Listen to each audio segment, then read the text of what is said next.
बच्चों biodegradable waste और non biodegradable waste क्या होता है उसको समझने की कोशिश करेंगे। सिंपल है। बायोडिग्रेडेबल वेस्ट क्या होता है? बायोडिग्रेडेबल वेस्ट का मीनिंग क्या होता है? जो डिकम्पोज होता है, डिकम्पोज माइक्रो ऑर्गेनिज्म की मदद से डिकम्पोज होता है। डिकम्पोज का मीनिंग क्या होता है? जो सड़ सकता है। सड़ने के बाद जो बायोडिग्रेडेबल वेस्ट है ना, वो सड़ता है और सड़ने के बाद फिर से माटी में कन्वर्ट हो जाता है, यानी सॉइल में कन्वर्ट हो जाता है, यानी सॉइल जैसे ही दिखता है और सॉइल में कन्वर्ट हो जाता है। उसको हम बोलते हैं बायोडिग्रेडेबल वेस्ट। जैसे कि एग्जाम्पल हो गए, प्लांट हो गए, एनिमल के रेसिड्यू हो गए, पत्तियां हो गई, पेपर हो गया, तो ये सारे के सारे जो है वो सड़ जाते हैं, यानी डिकम्पोज होते हैं और बाद में सॉइल में कन्वर्ट हो जाते हैं। और नॉन बायोडिग्रेडेबल वेस्ट का मीनिंग क्या होता है? जो डिकम्पोज नहीं होता, यहाँ पे माइक्रो ऑर्गेनिज्म की मदद से वो जो है डिकम्पोज हो जाता है।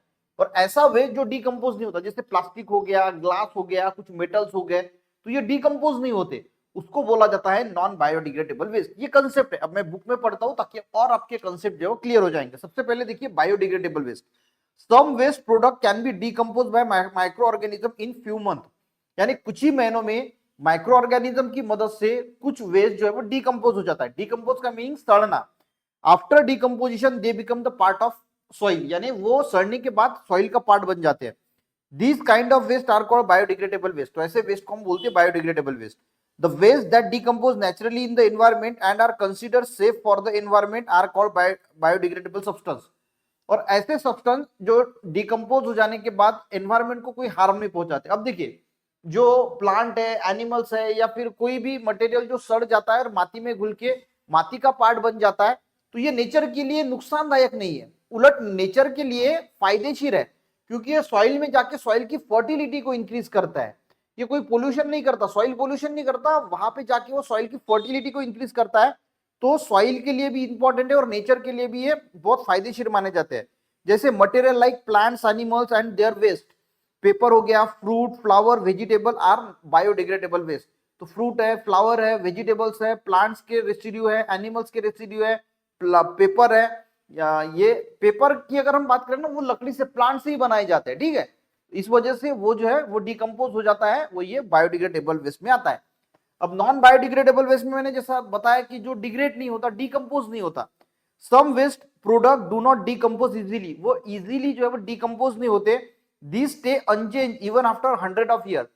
100 यानी 100 साल, 200 साल, हजारों साल तक वो वैसे ही पड़े रहते हैं, वो सड़ते भी नहीं, जैसे है अनचेंज रहते हैं।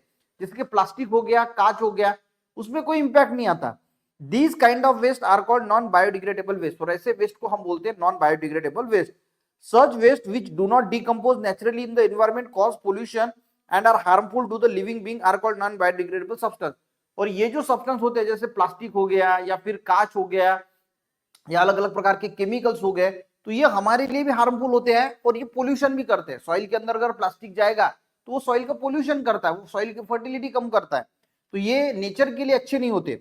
मटेरियल लाइक प्लास्टिक है, मेटल है, रबर है, पेंट है, ग्लास है are non biodegradable. These are usually manmade material. और जो नॉन बायोडिग्रेडेबल वेस्ट होता है वो जनरली मैनमेड होता है, यानी इंसान ने बनाए हुए हैं।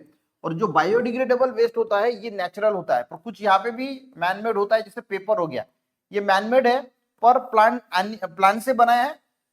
तो ऐसा नहीं कि बायोडिग्रेडेबल वेस्ट भी मैनमेड हो सकते हैं, पर ज्यादातर नॉन बायोडिग्रेडेबल वेस्ट जो है वो मैनमेड होते हैं और बायोडिग्रेडेबल वेस्ट नेचुरल होते हैं, पर कुछ एक्सेप्शन होता है, जैसे यहाँ पे पेपर हो गया, ठीक है।